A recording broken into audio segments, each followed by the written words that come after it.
is the MDM podcast from our home studios in isolation. I'm Joe Morales, joined by Twitch streamer, YouTuber, and sports fan in general, Jonah, or as he goes by on those platforms, Chewbacca. How you doing, man? Pretty good. How about you, man? Safe inside, hanging in there, and we're here today to talk about KBO and ESPN picking them up, along with MLB's proposal to return. So we got a lot to do. And we'll start with the KBO. So I'll ask you right out of the gate, how much of the KBO have you seen, and what are your first impressions? Okay, so I've seen I saw the first Dinos game, but I've been following, like, watching some of the reruns. I think it's great that we're getting some sports back, whether it's at 4 a.m., 1 a.m. I think it's just a great thing that we have something to watch because, all the baseball fans have been severely deprived due to Corona. Yeah, I'm with you. I'm thrilled that we have something back, even though it's, like you said, it's at 4 in the morning, but I vowed to not complain one bit just because I'm just happy something's on. I've watched every day of it. I've taped a couple of games. So I saw a tweet where it was like, it's a step above double A, but it's not yet at triple A. And this is for the players' competitiveness. So it's not it's nowhere near major league style, and it's not at Japan level yet, but you're still seeing some sort of professional baseball. And for me, it's working. I got really excited for the first game, and ever since I've been hooked. I followed a bunch of guys on Twitter. Dan Kurtz, there's a couple more off the top of my head. My KBO, that's a good website just to keep up with the stats and the games when you're asleep. But this started, I think, Monday when ESPN picked up the broadcast rights, and these were in the works for a couple weeks now, and we heard it was dead, but then it came back. They're going to broadcast 6 games per week. Carl Ravitch, Waldo Perez, Jessica Mendoza, just a few that are calling the games from their studios. So what did you think of how the broadcast went? Okay, so obviously they're all professional baseball announcers or sports announcers. I think they did too many interviews because no one was watching for the ESPN interviews. I think we were all watching just to get baseball back. So I think they could probably lessen up on that, but they did fine. I mean, they did just as well as they would do in the actual season. I was happy I think with it's I was happy with how they were able to transition from American names to Korean names. And I heard Carl Ravitch say that he learned from that by doing Little League World Series games. So I thought that was a cool little addition that he knew some of the guys. It was a little not staticky, but delayed just because they were in different locations. But you talk about the interviews. They brought in guys like Josh Limbaum and I think they had Mickey Callaway on the other day and Eric Thames. Out of all of them, I think you've seen a couple of them already. Do you have a favorite? I mean, Eric Thames was great Yeah. when he was there. He was just a bundle of joy, keeping positive, telling everyone to keep hope up. So I think Eric Thames for sure. Josh Limbaum was good too, the former MVP. And I guess we'll just go right into this how the league works. So they're still hopeful. The KBO this is that they can fit in 144 games this year. They're playing on. They're not. They wait no sorry. They are playing on Mondays, which is considered a universal off day. And there's 10 teams in 9 cities. The Twins and the Bears share the same stadium. But the playoffs is where it gets interesting. You have 5 teams that qualify in 4 rounds, 2 teams per round. So do you understand how the playoff system works? I believe so. The number one team in the league gets basically a bye throughout the whole thing, They right? go right to the Korean Series and the World Series. So I'm just gonna say it off the top. I'm just gonna say it just because it's long. So bear with me here. The wild card round acts as a best of 3 series, and it's between the 4 and the 5 seeds. The winner of that moves to the next round and plays the 3 seed. Winner goes to play the 2 seed, and then the winner of that goes to the Korean Series, plays the 1 seed. What were your thoughts on the playoff system? I mean, it's much different than what we have, but it's not even that. It's not that bad, to be honest. Like, it's very interesting. The first time I tuned into the KBO and I heard them talking about it, it kept me listening because I had to think about it, and I was like, I mean, I think that it's a good system. I still like our system a little bit better just because anyone has a good chance. Like, the best teams still have to beat the worst teams. Like, it's not going to be given to them. It's Just like and a straight bye. it's kind of like a ladder system. So the worst Yeah, team has to go through all of these opponents, which makes it harder for the lower teams. But I think it's a lot easier for worse teams here in the States to make it because there's not as many obstacles.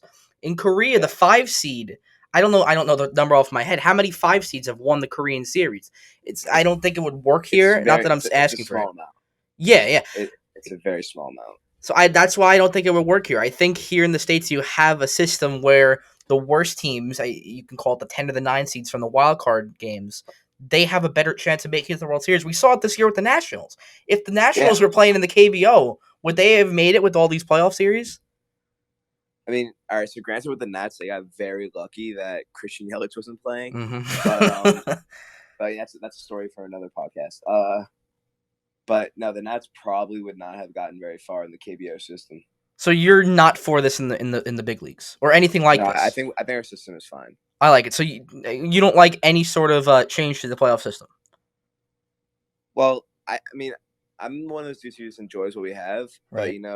if if English, if they were to propose a different system, I mean, I wouldn't love it, but at the end of the day, it's whatever's best for baseball. So if they wanted to move a little bit to this system, then I wouldn't enjoy this full system in the USA.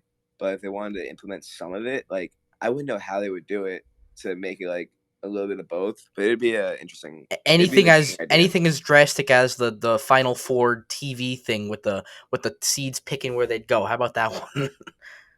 Definitely not. That's horrible. So yeah, so the playoffs are wacky. You have 10 teams in the cities.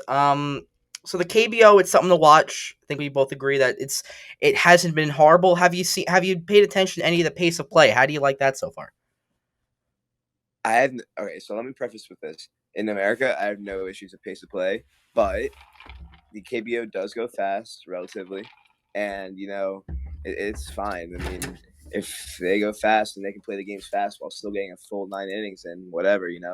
And speaking of pace of play, have you paid attention to their extra inning system? Yes, so the extra inning system, what he's referring to, 12 innings after that there's a tie, and I'm like so against that. I love just the fact that you can have a game go on for 7 hours if it needed to. But Yeah, for this I'll take it. Like I said, I'm not complaining about anything because I'm just so happy to have it back. I won't complain about a thing. right. And then with their playoff extra innings, you can still tie, but instead of it just being a tie in the books, you just restart the game the next day.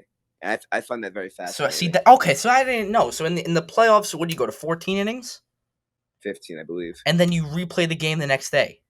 Right. Like, see, that doesn't do it for me. If I'm again, I'm not gonna complain, but if that happened here, I wouldn't like that because you played 15 innings of a game. Why not just pick up where you left off? Why would you restart? That doesn't make sense to me.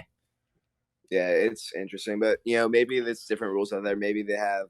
I don't think they have curfews, but maybe they have to maybe with TV broadcasting out there, you can't be like staying on the air that long. I'm not quite sure. So in the KBO also, you have a lack of power, and they talked about this I think on the second game. The broad not the broadcast the home teams get to choose which baseball they wanted to in years past. So when they had Josh Limbaum on, he was talking about which teams he didn't like to play against because they would choose juiced balls.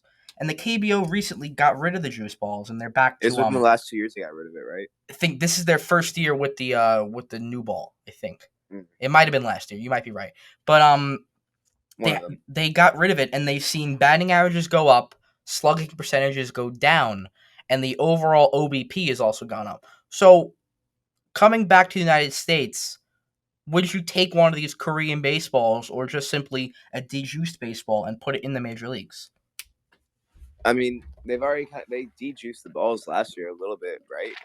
in the Oh no, playoffs? they didn't. I I'm think in the wrong. playoffs they did. Yeah, and that it was at the ALCS when everyone started complaining about it. I remember that. But I prefer the juice balls. I mean, it's more entertaining. It makes the pitchers have to make better pitches. We see more home runs. Let's face it, everyone loves home runs except for pitchers. Um, And you see the I game moving prefer in what we have. in a more offense friendly way. Yeah, and I mean, if a pitcher can still succeed with juice balls, he's a better pitcher. So we touched on the pitcher here. We only touched on this, but the home team would get to choose their own baseballs. And when I heard Lindblom say this, I actually rewinded to went back and made sure I heard it correctly. So if you were in a specific ballpark, you were able to choose which baseball you wanted to use. That's the home team choosing. So going into the night, the pitcher didn't know which baseball he was going to be using. That was a cool little thing I learned from Lindblom and the crew on the ESPN broadcast. Um, Anything else in the KBO before we go to Trevor Plouffe? Um. Okay, here's one. Pitch speeds much slower. So The pitch you speeds in the notice that. KBO, they're I would say it's like, because how in America we've seen more and more, like, fireballers, 99, 100 mile an hour, 100 miles per hour consistently. Mhm. The KBO, you're not going to see much past like 93 or so. And Which that I've must go noticed. to why you have less power, because if the ball's coming in slower, you're not going to have so much natural speed off the bat. So that goes Yeah, to show, and that goes back to why you have less power. Not because the talent's worse, but now the pitch speed is much slower than you'll see in the American leagues.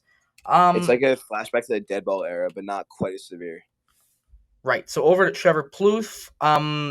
You know, you're on Twitter what Trevor Plouffe did, but for people who don't know, Trevor Plouffe came out with a tweet, and I'll read the tweet. Want some good baseball news? I just heard from multiple sources that on June 10th, spring training 2 will start. July 1st will be opening day, and all teams will be playing in their home ballparks. Immediately after he posted that, there was a wave of people on Twitter like, "You're a horrible person, disrespectful to baseball writers." Off the bat, what did you think of Trevor Plouffe's tweet? Did you buy it at all? I did buy it, but it also kind of gave me a false hope, because at the end of the day, he's not a baseball insider. He's not the Jeff Passan's and Ken Rosenthal. So I really had no clue if that's accurate or not. But then I saw, I believe it was Phil Hughes and Trevor Bauer also hopping on and defending him.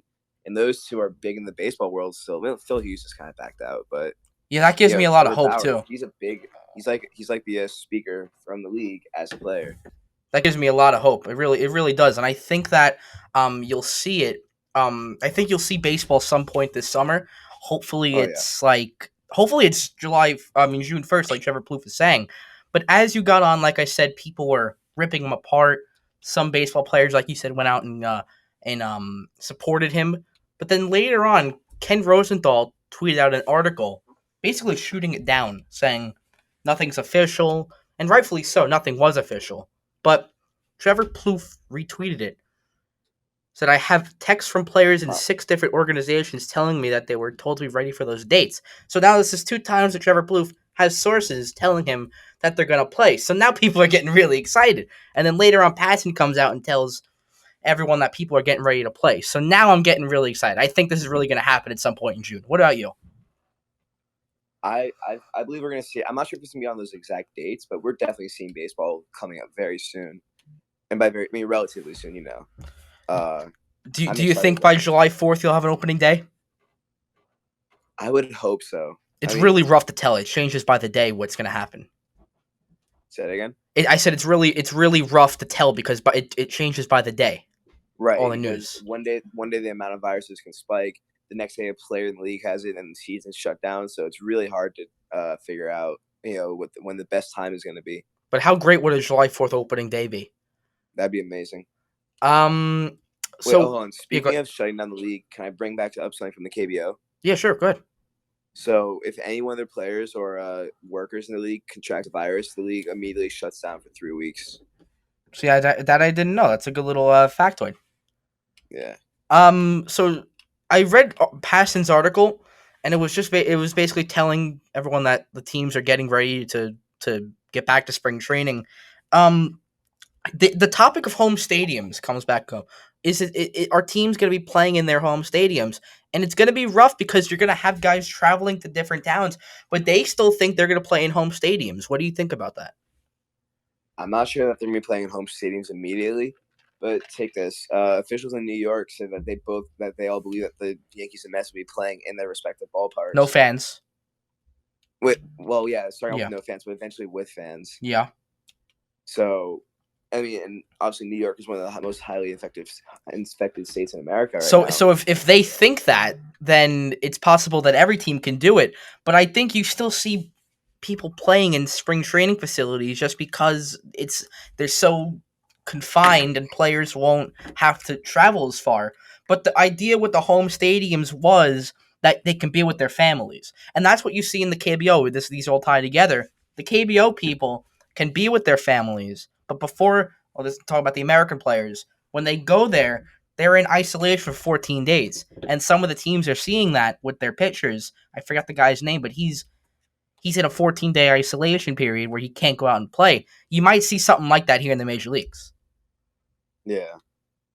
It'll be interesting. I know that earlier in the year there was a proposal that the players could play a full season with no fans, but they couldn't see their families, and that sounded horrible to me because some of these players have like little kids, pregnant wives, sick wives, whatever it may be, and they're not gonna let themselves get ripped away from their families. And I think you heard that one of the biggest, sorry, I can't speak English. The biggest people against that was Mike Trout, who was like, "I'm not leaving my families just to play." And Mike, Yeah, that's Mike that's Trout Mike just had Trout a little saying baby that. boy. Yeah, That's the Mike Trout just face. had a baby boy. Yeah, and that's the face of baseball saying that. So that's when that proposal was shot dead. I think they need. I mean, obviously, they need to find some a middle ground here where they can still see their families and be safe at the same time. And to me, I don't see where that happens. I don't get where you can be on the road for 2 weeks in a hotel and not come back and see your family right after that. So a lot of things have to Yeah, go right for this to happen. right. And if we can't find that middle ground, then it's just gonna postpone the season even longer.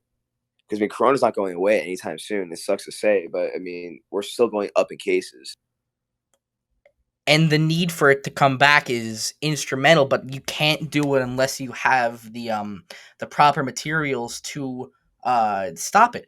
And again, back to the Koreans, what they do is they have one entrance into the stadium. The players must wear masks in the dugout. The umpires wear gloves, and their temperatures are taken 2 times a day, and they get tested Yeah, periodically. So you have to first find the test. And Korea's did a great job in stopping this. They only have a couple cases now, but you have to find somewhere and somehow to test all these guys regularly to make sure they're not spreading it to all the players who then go back to their families. right. And I think that the USA could definitely pick up the system Korea is using, South Korea rather, Yep. in testing players a couple times a day, mask, gloves all day except when you're on the field. So I know that the KBO players they are not wearing masks and gloves when they're on the field, Right. just except for their batting and fielding gloves. But they're not wearing masks. I know that they took that rule away after their spring training because the cases got so low that it was just like, and if anyone gets it, they shut the season down for a little while. So I think we could pick up that system, and that would detrimentally help. And hey, I'm for anything. I'll do whatever it needs to take. I will watch a game in an empty stadium. I will watch it in a spring training facility, and that's just me being selfish. But if the players are on board for it, then I'm on board for it. Hey, man, you're not the only one. We all want baseball, and it sucks to say it. I mean, I'm not complaining about it, but 4 a.m. baseball isn't going to be sufficient forever because, Right. eventually we're going to have to start doing stuff again. And I think for the time being, it'll satisfy. I see the baseball Twitter's going crazy over it, so it's obviously popular here for the time being. But after a while, people are they're gonna start crawling back to Major League Baseball. But I think eventually we're gonna get back to it. I think by the summertime we'll have some sort of baseball. Right. I think at the end of the day, we're going to have a season. It's just going to determine how much of one and what kind of season. Right. Before we head off, I want you to, and you don't have to, but do you want to plug any of your Twitches or whatever you do, your Twitter and YouTube? Sure, but actually, I have one more thing, Yeah, go for it. if you don't mind. You heard about the draft, right? They cut it down Five to only rounds, 5 rounds. and it's Yeah, that's sorry, I horrible. completely forgot to bring It's that up, but absolutely horrible. that is going to be really bad, and you're going to have these teams going into free agency with all these undrafted players, and you're going to find these really good players in free agency now that you would normally see taken in the draft. Yeah, and it's horrible. I mean, it's just not good. And It's the max you can sign for is 20K this year if you're undrafted. That's gonna hurt a lot of promising careers, I think. and it sucks for players in high school and college who were those late round picks that might not be looked at now because they didn't have a season to boost their draft stock. And then Aaron Judge was like a 6th or 7th round pick. Yep, and now He was like he was a top pick. someone like him can now go like undrafted and signed. Yeah, now that man's gonna be a plumber, a businessman, and not a baseball player, and he could be the next Hall of Famer. That's crazy. It really is. Yeah. So go ahead and plug your stuff before we get out of here. All right. Twitch.tv/Jewbacca, JEWWBACCAA. Same thing for YouTube, minus twitch.tv. And then the Twitter is the same thing, again, minus the link. So, yeah. Check all those out. Really good stuff. MLB The Show and all that. I played against them. But we got to play sometime again. Oh, yeah, for sure. You can probably get that in later if you want. I'll be on later, of course. I'm Joe Morales, Joe Morales _ on Twitter. This has been the MDM Podcast.